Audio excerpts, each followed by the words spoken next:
Good evening, Mr. Moncrief. Ready to get it on and talk about politics in Louisiana. And I see we've picked up a guest sitting right here in the middle of us. We have picked up a straggler along the way.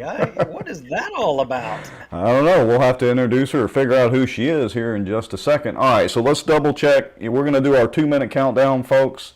For those of you that are new to the show, you know how this goes 2.5 minutes. That gives us time to kind of get things ready on our end. We'll be right back. We're going to introduce our new guest, and then we actually have a whole nother guest coming on as well, and of course, a bunch of stuff to talk about. We'll be back in about 2.5 minutes.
We are back to live, folks.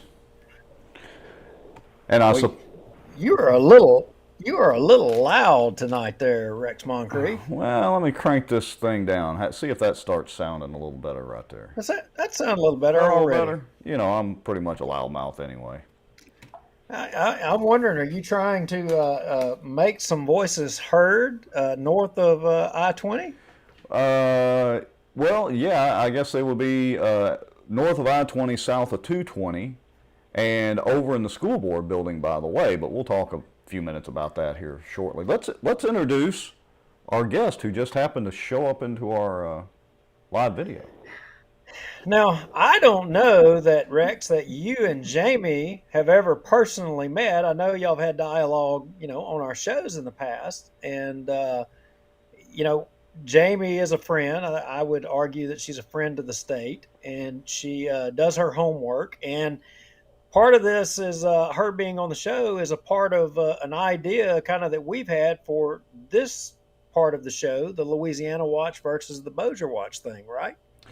Correct. And so it's about collaborating with, what we call citizen journalism or citizen punditry, really. I mean, we're not trying to be completely objective here and not necessarily fair and balanced. It kind of reminds me back in the 80s, not necessarily the news.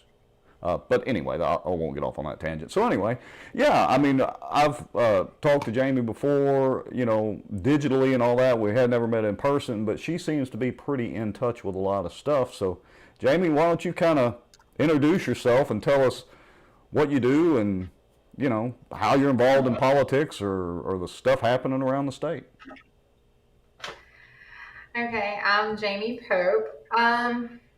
I kind of got involved in politics. I've just had an interest for a long time, but when the Louisiana Department of Health had a meeting with the Department of Education in the fall of 2020 to discuss COVID mandates, I noticed that there wasn't much concern for what parents had to say, and there wasn't much consideration for their input. And that's when I kind of dived in head first, and I've kind of winged it.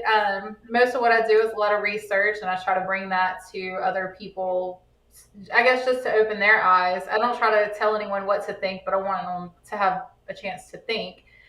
So I started working with Citizens for New Louisiana in January, February of this year, and I run the Baton Rouge branch now.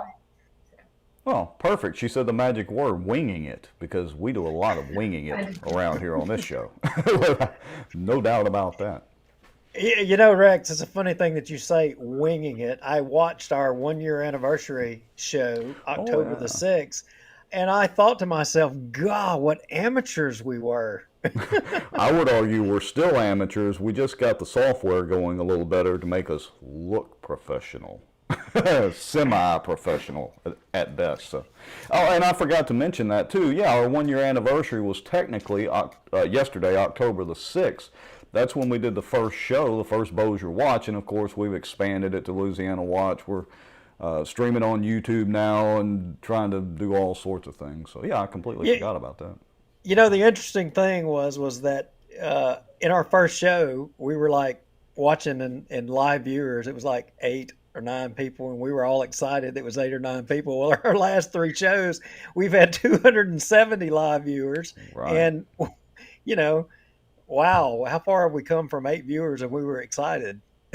Pretty good ways. So, and let me also say that, with Louisiana Watch, for the folks that are starting to watch that are maybe new to it, we do Louisiana Watch a couple of Thursdays a month, not necessarily every Thursday. We do Bossier Watch on Tuesday nights, and we try to do that every Tuesday if possible, unless a meeting or something gets in the way. So, you know, Thursday night's a little flexible. That's why the viewership won't quite be as much tonight, probably. And, the fact that we're not talking about our local churches around here tonight. So, anyway. So, Rex, our show tonight is going to. I mean, I was trying to think of the topic and the separating it out. We usually have our show notes and all, and the best description I could have, and I mean, this goes to Jamie, it goes to our other guest that's waiting on the line to join the show, and all of the subjects that we're going to talk about. And I just described it simply as COVID madness. I mean, that's that's the best way I can describe it. Well, So, and I want to ask Jamie Marie. Okay, so you're down further south than we are because we're way up here in the north. Um, is it complete madness with the COVID situation down there as well? Because like right now, our school board went into executive session, and we'll talk about that a little bit over the COVID situation or whatever they're in executive session for. Is it like that down there? honestly, it seems like it depends on the city. I've avoided most of the craziness until this week when they started with the needing the information about whose spouse is vaccinated and whatnot. But for the most part, in the Baton Rouge area, the side of town that I live on, it's just been regular life, except in schools. That's Uh, about the only place they're really forcing the COVID craziness. well, they're certainly doing it up here too. So, you know, take us down this pathway of the well, COVID madness.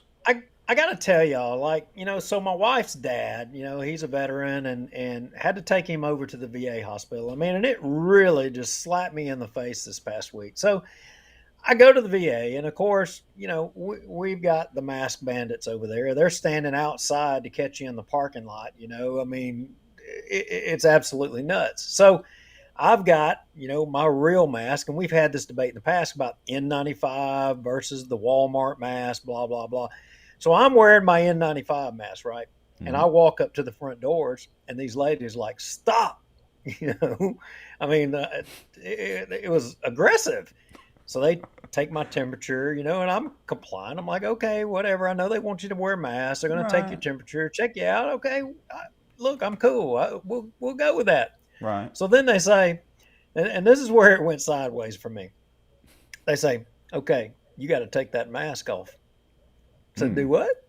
They said, yeah, you have to wear our mask. And I said, wait a minute. Wait a minute. Let me get this straight. You're telling me I got to take this N95 mask off and I have to wear the mask that you're going to give me, which is this little Walmart paper mask that we've already determined won't stop anything greater than 2 micron, but yet I've got an N95 that'll stop a point zero 0.01 micron, you know. And she's like, it's the policy, it's the rules, it's the COVID rules. You've got to wear our mask. You know, I almost lost my mind.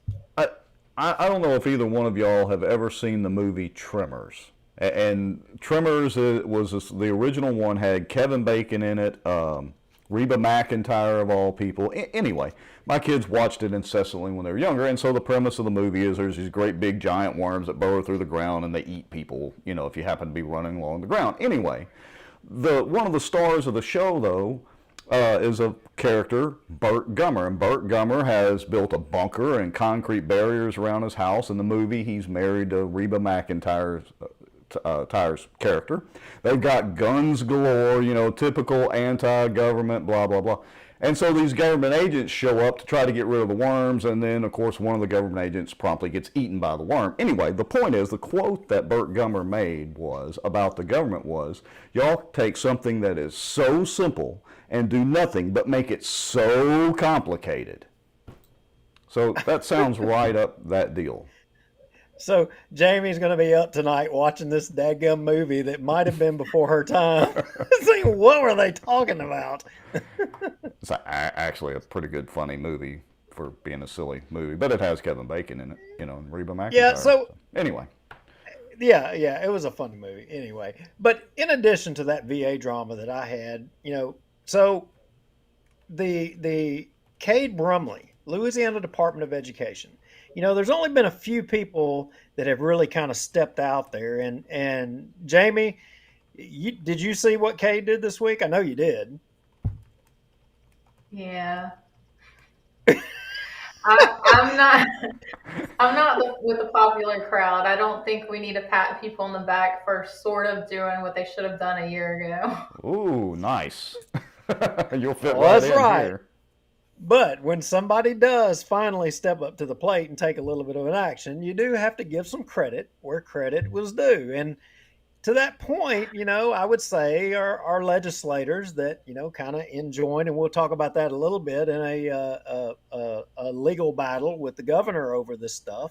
They deserve credit, but our Bessie board, I mean our school boards, they were all kind of floundering out there. None of them have really. We're still kind of watching for them to grow a spine. But I would argue that, and I don't know what motivated it. Maybe but Cade this week actually stepped up and took a position or did something. Was there something that motivated that? I personally think he's reacting to, well, for one, the pressure that's been on him, but isn't October when they decided how many kids are actually enrolled in school and when they figure out their funding? Well, I'm not 100% on that, but all that I do know is that he put out a statement and basically threw a lifeline to all of the school boards to and enable them to be able to take some positive action that I think would have benefited parents and their kids across the board. And not so much about Cade. I mean, we did reach out to Cade and we did, for a comment, and we did get a response from him on the subject. And interestingly, as soon as this came out, the thing that really caught my attention is that not all parishes took some action. In fact, Bossier Parish, just tonight, right now as we speak, they're finally taking action but it's kind of like it's a day late and a dollar short. And there's another story to that in the background, and we're going to cover that here in a second as well too.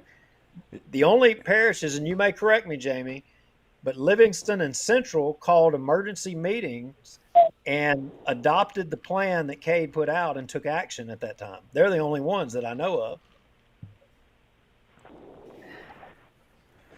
Maybe. I'm not 100% on that. All right, we'll take a look at it some more. And so, Duke, I just pulled up the screen. I think that's the one that you wanted to show. But here's the quote from Kay Brumley for those of you that can't read if you're watching on your phones.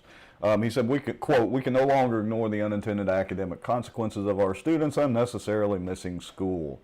This new, I love this word, common sense option empowers parents and local communities with the authority to make health-related decisions for their students." So how does that tie into the local school boards? I mean, because Duke, like you said, Bossier Parish is literally meeting right now in secret. And so for all you Bossier Parish folks, again, we got some more coming up on that. But how does that tie into the local schools? Well, I mean, the thing is they basically were saying that the lawyers and everyone was saying that, oh, they couldn't, they're mandated by the governor, they can't do this, they can't do that. I mean, and then you've got the guy at the Department of Education threw them a lifeline here to say that, hey, you know what? Here's another option. You can take another option. Bessie, they failed the test down there and checked out to take some action. This guy, I mean, I'm assuming on his own. Again, I don't know for a fact, but all I know is I'm seeing it right here in black and white. And Bossier Parish says, well, you know what? We'll wait the next regular meeting we have and we'll maybe do something about it. Again, Livingston and Central, I know for a fact, didn't hesitate. They took action. They threw a bone to their constituents. Bossier said, you know what, our constituents, I mean, stick a sock in it. You can wait till we have a meeting and then we'll talk about it. Well, oh, by the way, guess what? We're going to talk about it, but we're not going to talk about it for you to be able to hear. We're going to do it in private. Yeah, in private. So give me just a second here and let me get this screen situated here. And we're going to talk about that little private meeting that they're apparently having. So give me about 5 seconds here. Okay. So what I'm showing here is a screenshot of the Open Meetings Law Handbook. And folks, and Dawn, for those of y'all watching that follow this real closely out there, what they did was they went into executive session.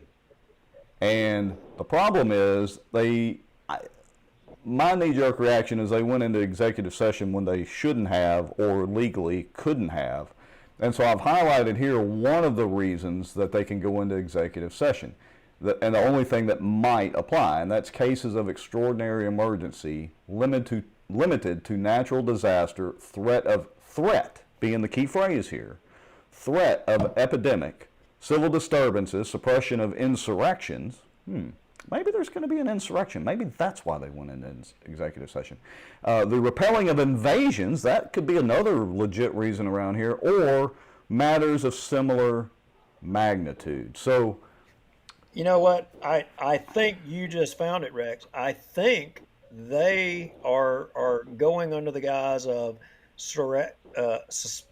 suppression of insurrections. I think they think that the governor is, fomenting a insurrection. Well, maybe so. And I would also say, look, remember all those mad parents were there just a few meetings ago, and they were awfully mad about the mask mandate. And so maybe this is the way that, the school board's getting ready for the insurrection.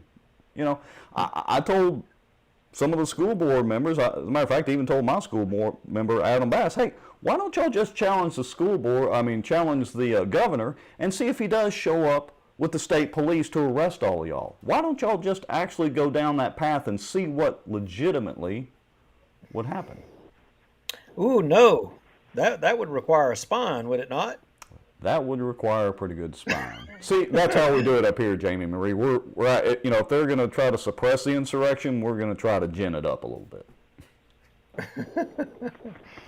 So, moving right along, I see a lot of folks that obviously were at probably the Bossier Parish School Board meeting. Out of curiosity, if any of you were in attendance, by all means, they went into executive session when we started the show. So we are interested to know what action, if any action, they took. I'm going to be shocked since they decided to do it behind closed doors if they take any action. Yeah, and I would also, I'll throw this out before we bring in our other guest, that folks, if you think that there's been an open meetings law violation, and I would argue this is borderline them going into executive session for this because there is no threat of an epidemic. The pandemic's been here. We're actually on the downside of it right now for the last, I don't know, month or so by the numbers.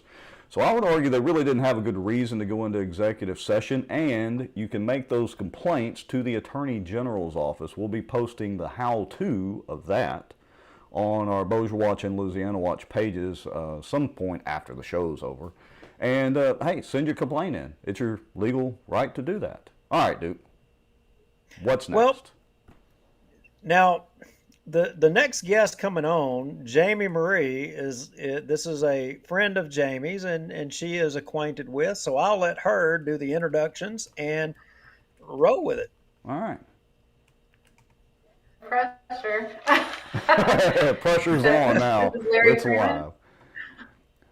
All right, so I'm going to go ahead and bring up the screen, Jamie. I'll give you a second to kind of gather your thoughts. Let me bring up the screen here, and I'm going to go ahead, Larry, I'm going to go ahead and unmute you. And so we're going to let Jamie Marie kind of introduce you a little bit, and hopefully you'll be able to chat with us here. Okay, Jamie, take it. I don't know how to introduce him. It's Larry Frieman. Everybody knows Larry. Everybody knows Larry. Well, he's... if you're fighting for freedom, he's by your side. That's how you know Larry.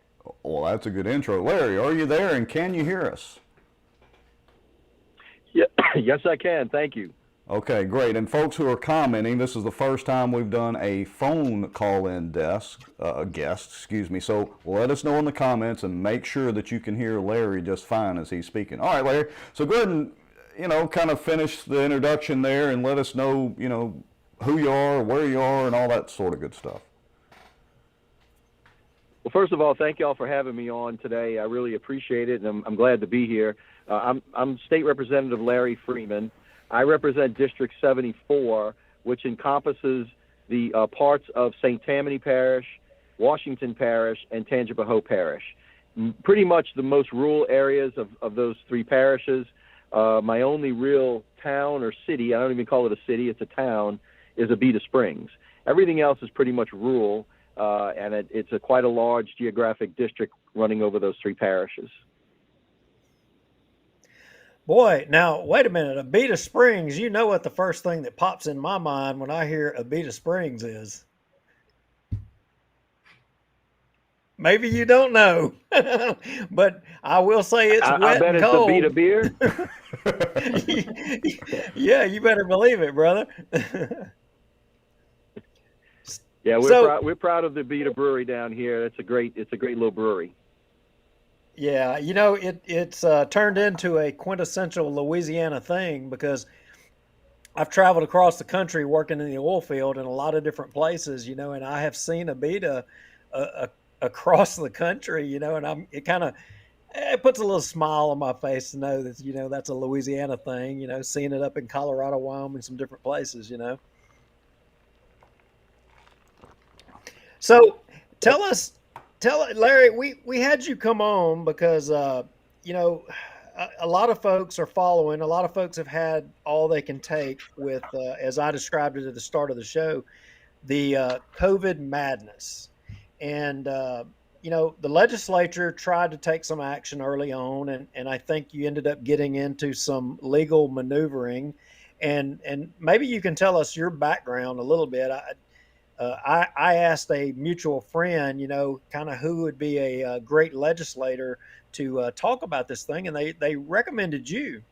And anyway, I know you've kind of been down this road from the beginning, and maybe you can kind of give us the cliff notes of how we started out on this path and where we ended up with the most recent court decision. and then where we go from here. Well, great. Yeah, I'll be happy to do that. First of all, my background: I'm a practicing attorney. I've been practicing law for 28 years, doing insurance defense work. So the legal side of the matter really intrigued me a great deal, and I was very instrumental in participating in the whole process because I'm one of the attorneys in our Republican delegation. So the way this all got started. One of my good friends and real conservative stalwarts from North Louisiana, Representative Alan Seabaugh, started the petition issue to end the emergency order. So he had a petition that he had drafted, and for months we could not get 53 House members to sign it. So as you recall, we went into a special session last year for the sole purpose to address this issue. And the Speaker of the House, Clay Scheck-Snyder, had an agenda to try to do some certain maneuvers through legislation and other things. All of them failed. Everything we tried, or everything on his agenda failed. So at the end of the session was when he finally came around and said, okay, it's time to sign the petition. So myself, Representative Seabaugh, and Representative Richard Nelson from St. Tammany Parish, we all got together and tried to tweak the petition, add some language to it in consultation with AG Jeff Landry's office, and we drafted that petition. We had 60-something members sign it, and then, of course, we delivered it to the governor. Immediately, the governor refused to abide by the petition, even though by law he was required to do it. Instead, they turned around and sued the legislature, the Speaker of the House, over this, declaring or basically asserting that the petition was unconstitutional and unenforceable. So it was in the trial court in the district court in Baton Rouge. Judge Morvant initially held that the statute that we relied on was unconstitutional because it only required one house to sign the petition. So he declared it unconstitutional. The Attorney General's office took an appeal directly to the Supreme Court, which is what you can do on a constitutional question. And the Supreme Court looked at it and said, Judge Morvant, you cannot decide constitutionality until you decide all the underlying issues in this petition. So they sent it back to Judge Morvant. They vacated his order, which is basically nullified his order that it's unconstitutional, sent it back to him and said, decide all the other issues. The AG's office then filed some exceptions. They filed some exceptions, and those exceptions were denied by Judge Morvant, and they took an appeal to the First Circuit. The other day, the First Circuit issued a ruling saying that the suit filed by the governor was now moot, and they dismissed it. And the reason they found it to be moot was because the proclamation that we were trying to end had already expired.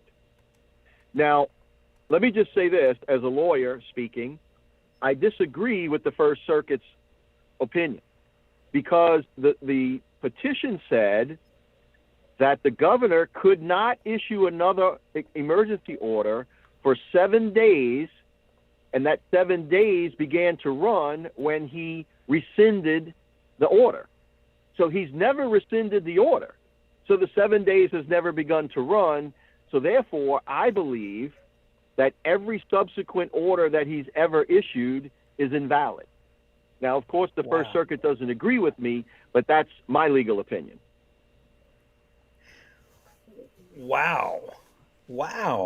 Yeah, so Larry, this is Rex. So here's the one thing that I've noticed in all of this since the pandemic began and John Bell's march to tyranny and all that is we have a lot of legislators, and no offense, but a lot of them tend to be attorneys, making a lot of noise, and so now we're back and forth in the courts, and it just seems to me like by the time this is done, the pandemic may hopefully be long gone. So it kind of in layman's terms, where is it at right now? Is the legislature going to be able to stop him, in your opinion, legally?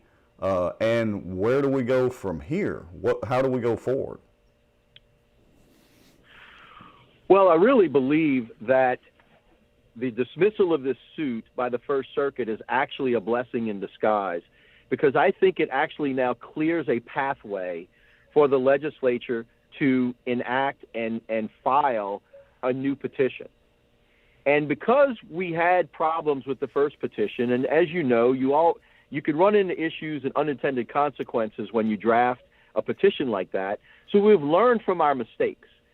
So if we were to do this again, we would work in conjunction with the Attorney General's office and draft it in a slightly different way to try to cure the defects that we think occurred with the first one. So we can make a newer and better version of the petition.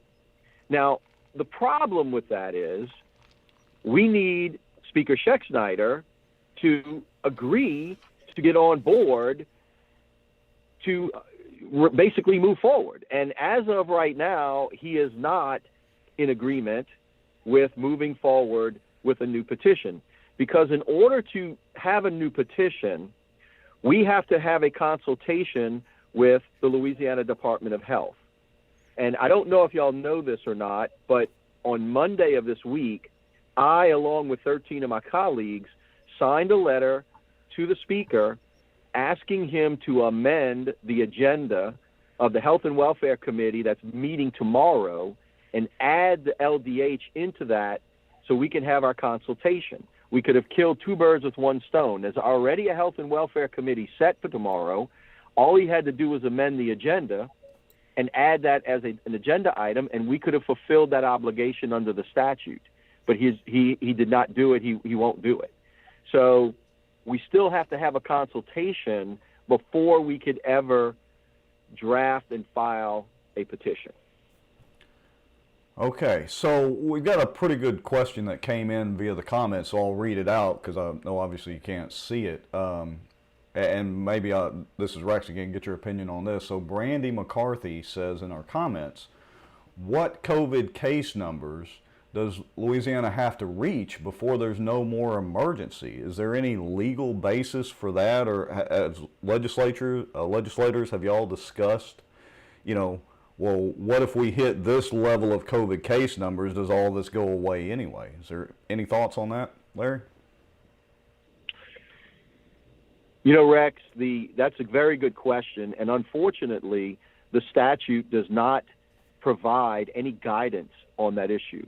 So as long as the governor is declaring an emergency order, a health emergency order, under the statute that he's operating under, then we're subject to the byproduct of that. So we have never, as a legislature, had any conversations about what numbers do we have to see before we take an action. I mean, I could tell you there are at least 20, if not a few more of us, that have been pushing to file a new petition because the numbers are coming down. We all know the numbers are coming down. The data is the data. The numbers don't lie.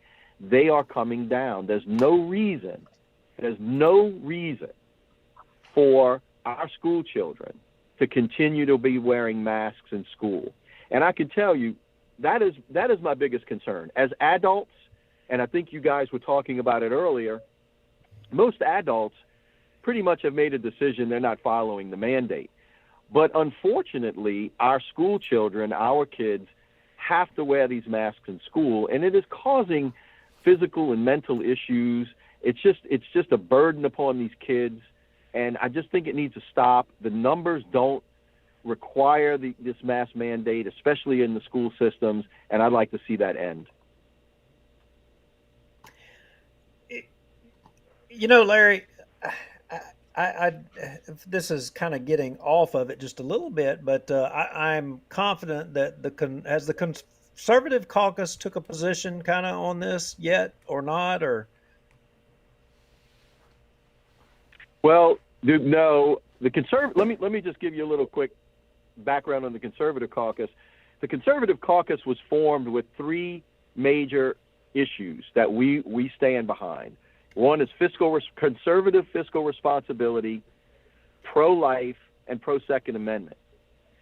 So, unfortunately, this mass mandate and all this, it really doesn't fit in our three pillars that we formed this over, and we're very cautious as a caucus to be sure that we don't stray very far from those three pillars to then alienate some of the members of the caucus. We need to hold our caucus together for real important issues. Now, I can tell you across the board, most of our members individually are for ending this mass mandate. But as a caucus, we have not taken a position at this time.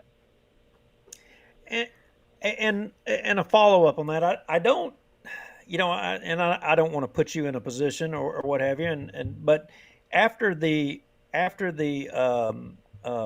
special veto override session, I was kind of under the standing that maybe the speaker had turned a corner and was going to be maybe a little bit more aggressive. I would have thought this would have been an issue that he would have been kind of out there a little bit more. You don't have to comment on that if you don't want, but if you could enlighten us maybe on that a little bit, that would be great.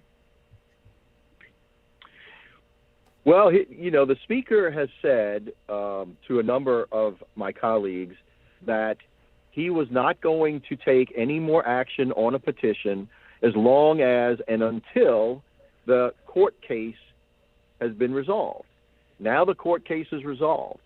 There's nothing more that stands in the way. And that's why I said earlier, this may be a blessing in disguise because now it clears this pathway. So all we really need now is the speaker to join in with us and say, okay, we're ready to now file a new petition because that old petition has been resolved. The court case is over. It's no longer in litigation. And that's what he said. Until it gets resolved, I'm not doing anything else. Well, it's resolved.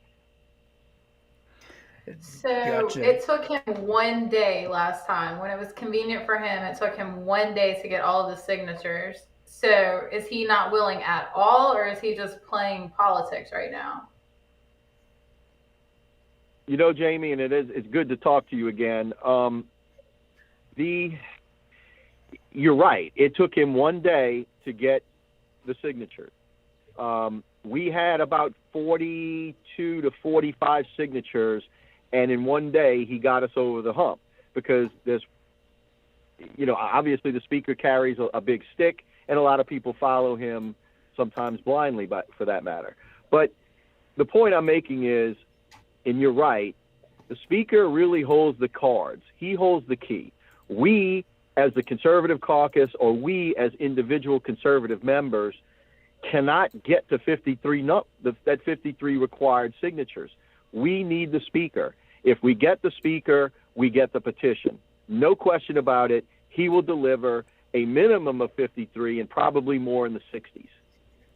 Hey, Larry, this is Rex again. So I guess an obvious question is, what can the average citizen, the average voter, whether they're up here in Bossier Parish or down south, what can the average citizen do to help put some pressure on the speaker to get him to actually move on this? You got any ideas on that?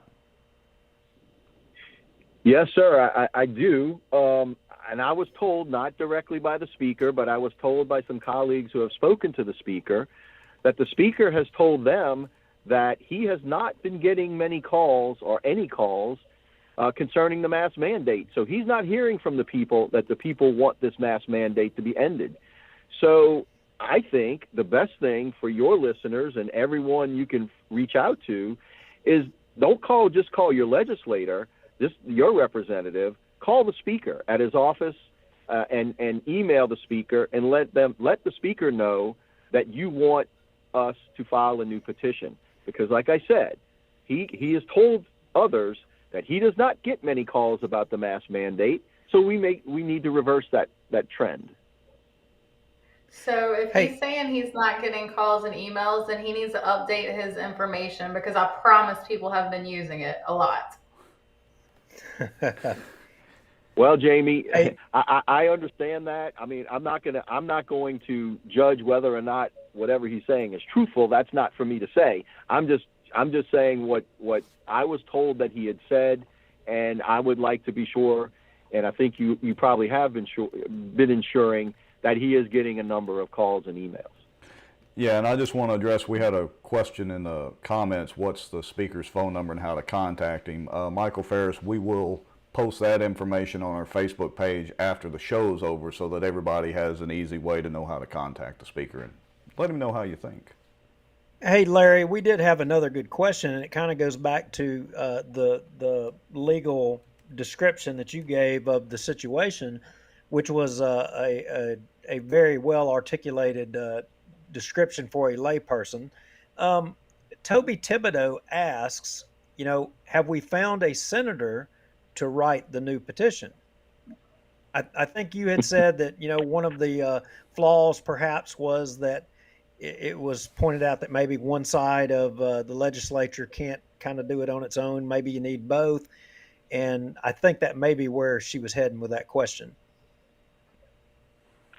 Well, that is a great question, and yes, it would be much better, absolutely much better, if we had both chambers signing off on the petition, because then that would take away the argument, or at least the deficiency that the judge found, and that only one house signed it. Now, under the statute, it does only require one house, and I can tell you, I am thoroughly convinced that that is constitutional. In fact, myself and Representative Richard Nelson wrote a brief that we were going to file with the Supreme Court when it heard it, just supporting that, but we never got to that point. But yes, having the Senate involved would be awesome. I have yet to find more than one or two senators that I've spoken to who are willing to move forward on a petition. Again, the president of the Senate, Paige Cortez, is the key to the Senate. If you could get him on board, then the Senate's going to be on board. But I have not seen any indication from President Cortez that he would be in favor of a petition. He wasn't in favor of the petition when we signed it originally, and I have seen no indication that he's in favor of a petition now. Well, I'm not even sure where to go. First thing we got to do is get Schexnayder off of his rear end and get him to move forward. So, folks, everybody listening, let your friends know. We've had the phone number and his email address has already been posted in the comments. Thanks, Toby and Karen, for sharing that out. So, folks, first thing y'all got to do is let your friends know, tag them, text them, email, whatever, and tell them to contact Clay's office and tell him to get on the stick and get moving with this. That would be number one. Duke, I mean. Well, Larry articulated from beginning to end where we stand, and at the end of the day, like everything, moving the needle ultimately comes down to the electorate, taking action, getting involved, letting their opinions be heard, letting their legislators and elected representatives know what they think and what they want to happen. And if people don't do that, then I don't know where we go from there. Jamie? Well, Duke, let me say this. You're absolutely right. And I've said this in different speeches in different locations. The one thing that chamber, the legislature, fears the most is the people, because they want to be reelected. They want to be liked. They want to have their support. So they fear the people the most.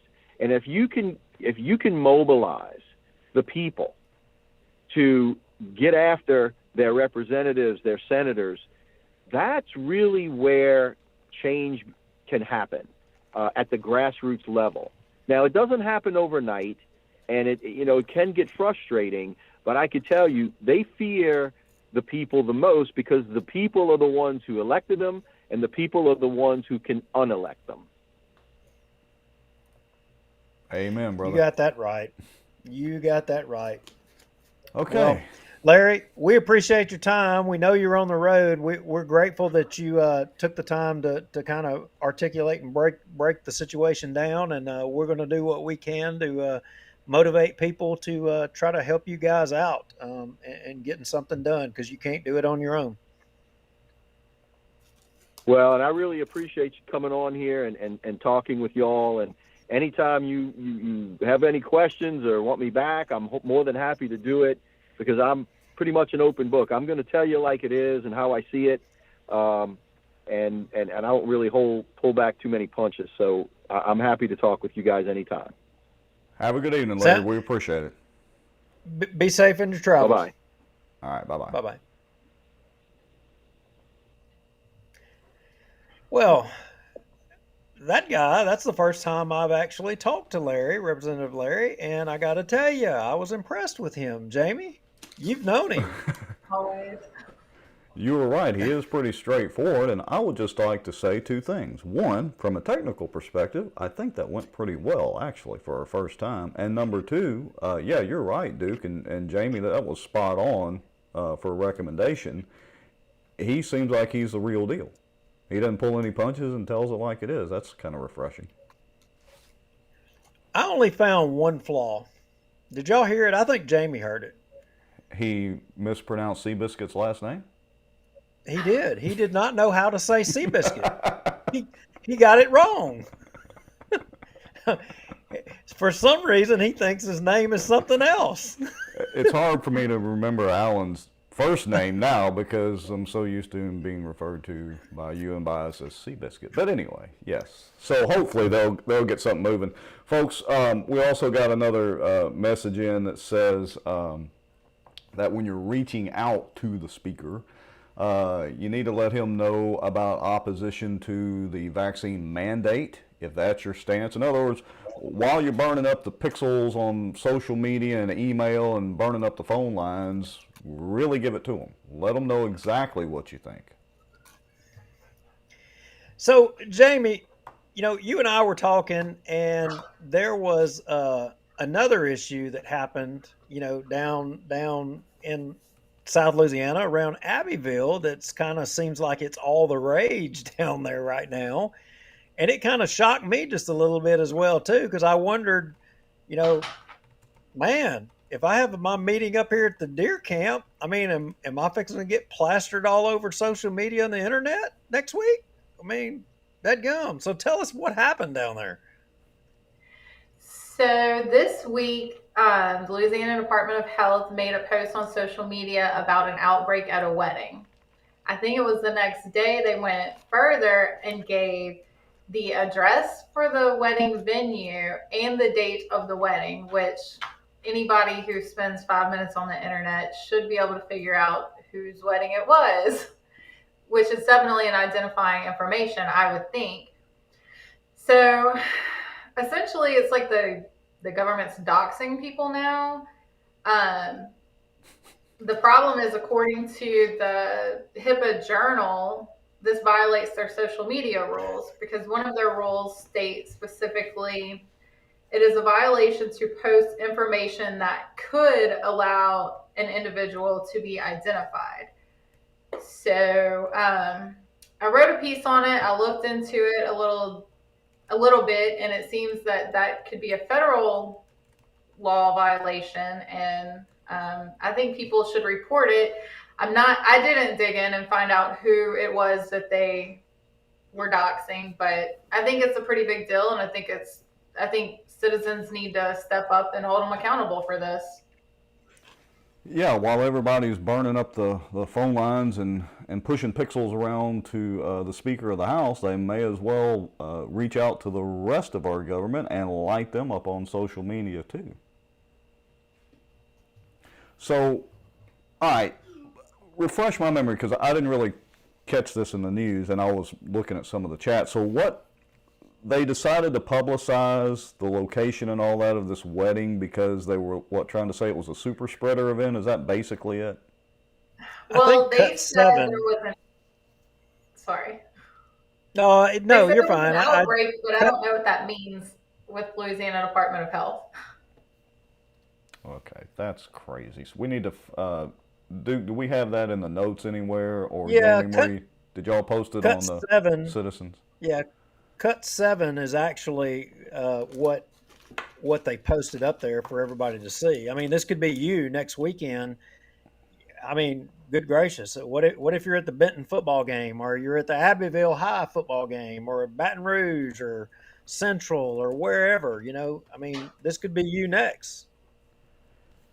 Yeah, it could, and it's to me it kind of relates back to what we were getting to. It was a good question from the audience about kind of when does the COVID pandemic end? Who determines that level? And Larry's answer was very telling. And basically, the way I read it through the lawyer speak and the legislator speak was, well, once the governor's declared it, there really is no legal basis for it to end. I mean, we would have to completely eradicate it, I guess, legally, and that's never going to happen.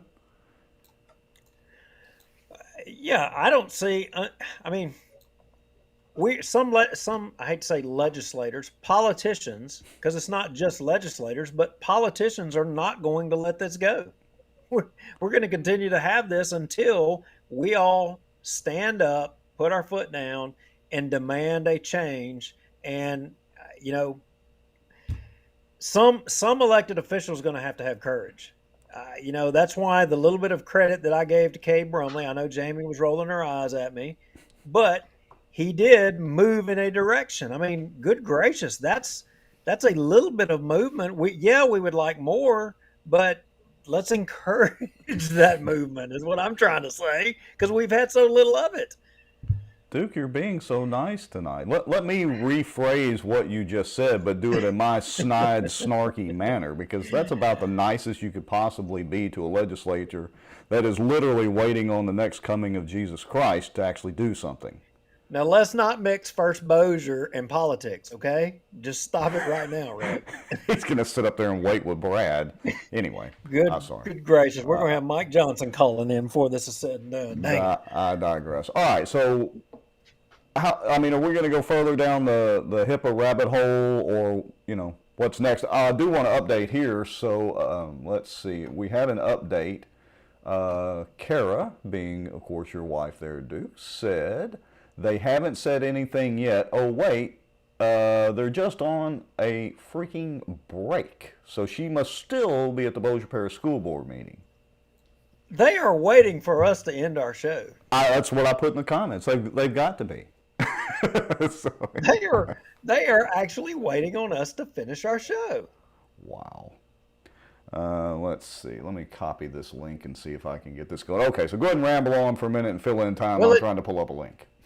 It would appear that, Jamie, other people in the comments agree with you, and Cade Brumley is not too popular. In fact, I see D.D. White Clark says Cade Brumley sucks. He doesn't deserve any credit. He forces our children to wear a mask in school while he attends events inside and not wear a mask, and other attendees not wearing one either. Yes, let me please clarify. My issue isn't that, oh, he's doing a little bit of good, but it's not enough. We've been talking to him for a year, and while I am glad that he's starting to feel the pressure, I don't think you take the pressure off now. I want him to go ahead and do everything that he should have been doing, and then we can tell him thank you. That's just my opinion.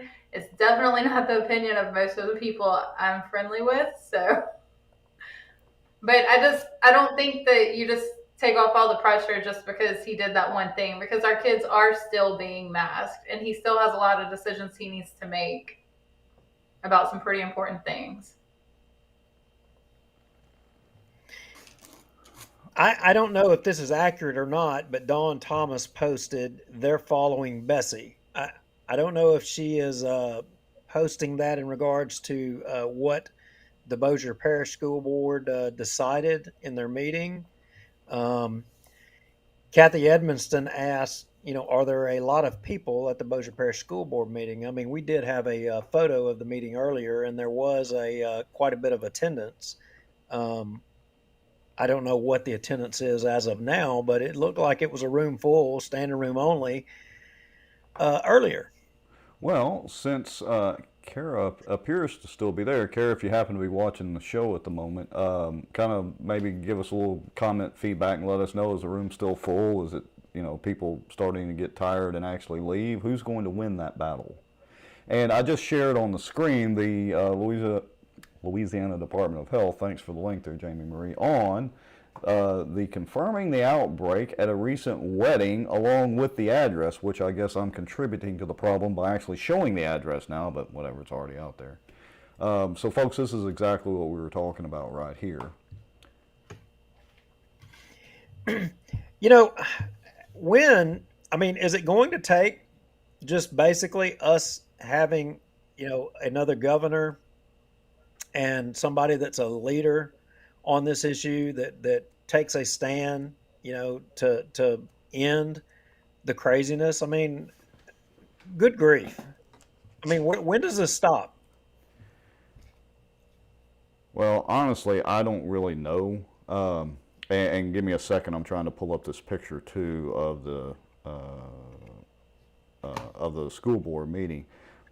I would argue that it's probably never going to end, unfortunately. We just, folks have to start paying more and more attention and be more and more active. We've got social media. We have ways to communicate to do that now.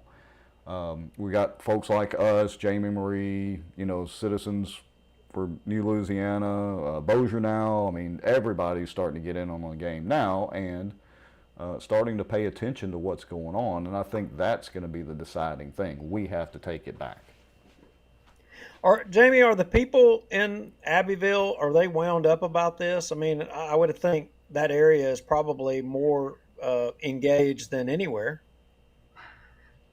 I'm not sure. I mostly just follow the Department of Health's post, and it looks like a lot of Louisiana is pretty wound up about it. Because where does it stop? Like, that was just at a wedding venue this time, but what happens when someone has, say, a family reunion at their home or a birthday party that the Department of Health thinks is too large? Where does it stop? Well, and look, I shared out a post on Bossier Watch, I think, about the Attorney General, the U.S. Attorney General, having the FBI actually look into some of these school board meetings where parents are coming in that are, anti-vax, and you could easily stretch that into anti-mask.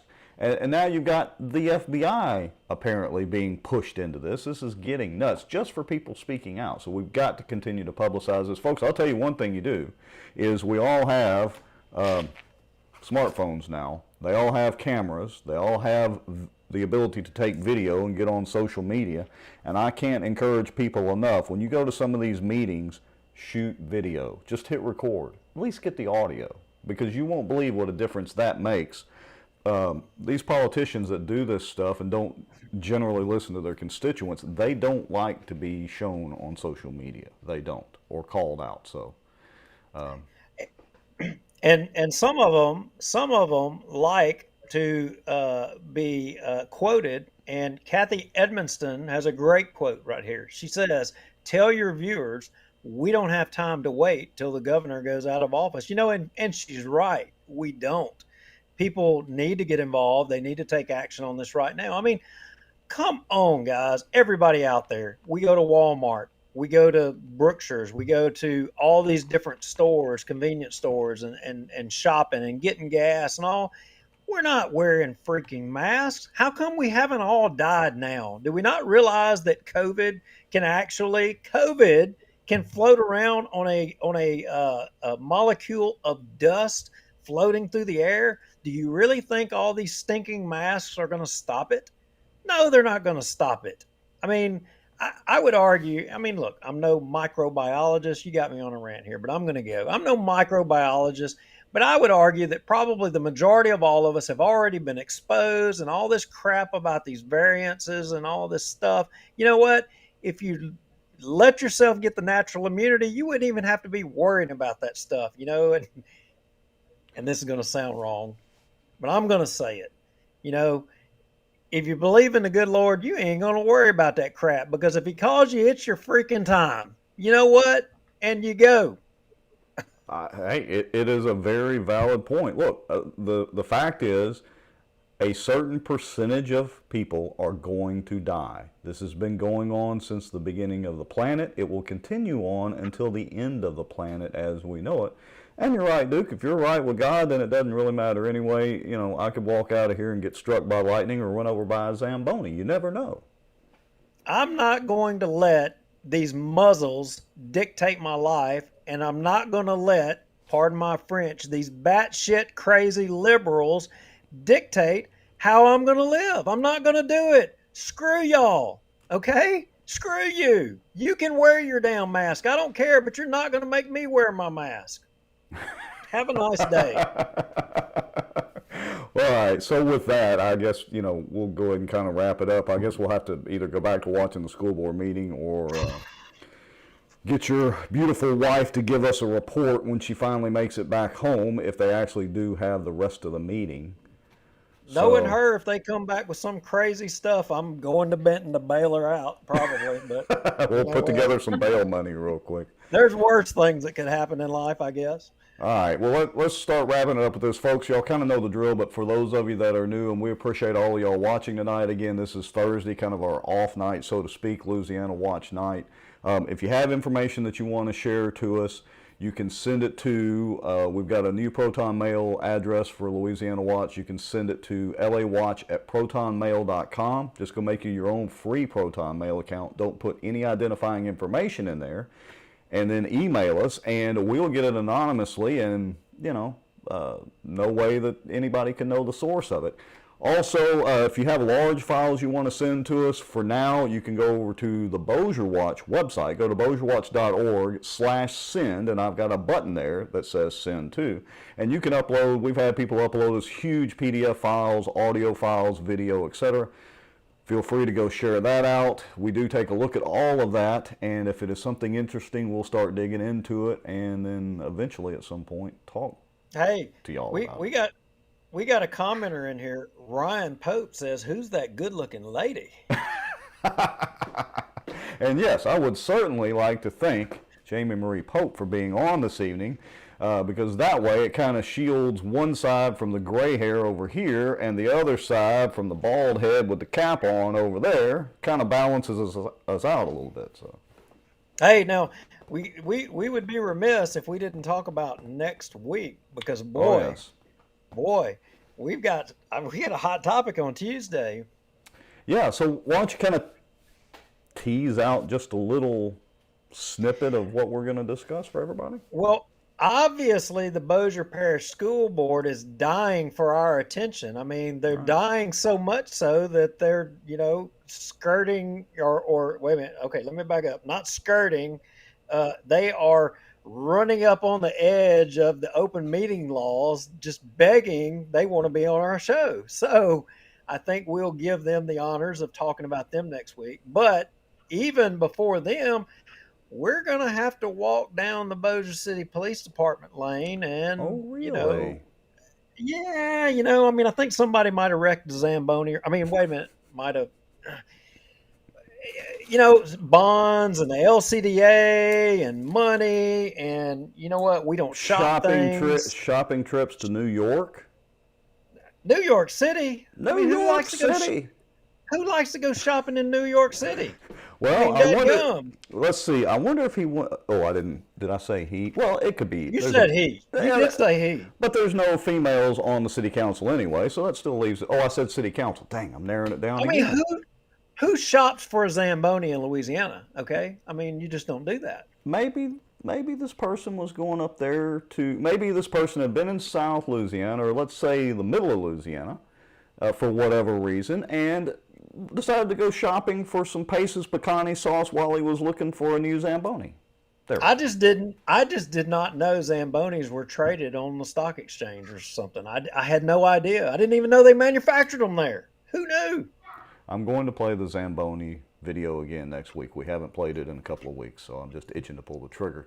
So we obviously have a lot to talk about, and this police department ordeal, apparently there is a real war going on there. So there's not just drama in First Bossier and the rest of the churches around here. There's drama not just in the mayor's office and the city council, there's drama in the police department itself. This is just getting absolutely insane. Well, North Louisiana is not the only people that have issues with police departments. I think Baton Rouge got some stuff going on with their police departments down there. Isn't that right, Jamie? We do. We have a lot going on. Maybe you should tell us a little bit. I think we'll probably find that there's a common denominator between the problems down there, problems up here, but I'm not as in tune to those problems as I think you are. I think leadership's a big issue. We're losing a lot of officers like crazy. I think a lot of them are retiring early, and I'm actually digging into some of that, so I don't want to tease too much out right now. Yeah, perfect. See, you're catching on already. You give them just a little bit, keep people to come back and watch next week. All right. Well, let's go ahead and wrap it up because we are, at an hour and 5 minutes. This is actually kind of a short show for us compared to what we've been doing recently. So, again, Jamie Marie, I want to thank you for coming on the show. And Larry, thanks a lot for calling in and giving us an update and the status of this battle with John Bell and his mandates and the courts and all of that. We really appreciate the inside feedback on that. Duke? And wrap it up. Kathy Edmondson, you're welcome as well anytime. We appreciate your comments. And Jamie, thank you for coming on. And till the next time, go Tigers. We're out of here. See y'all, folks.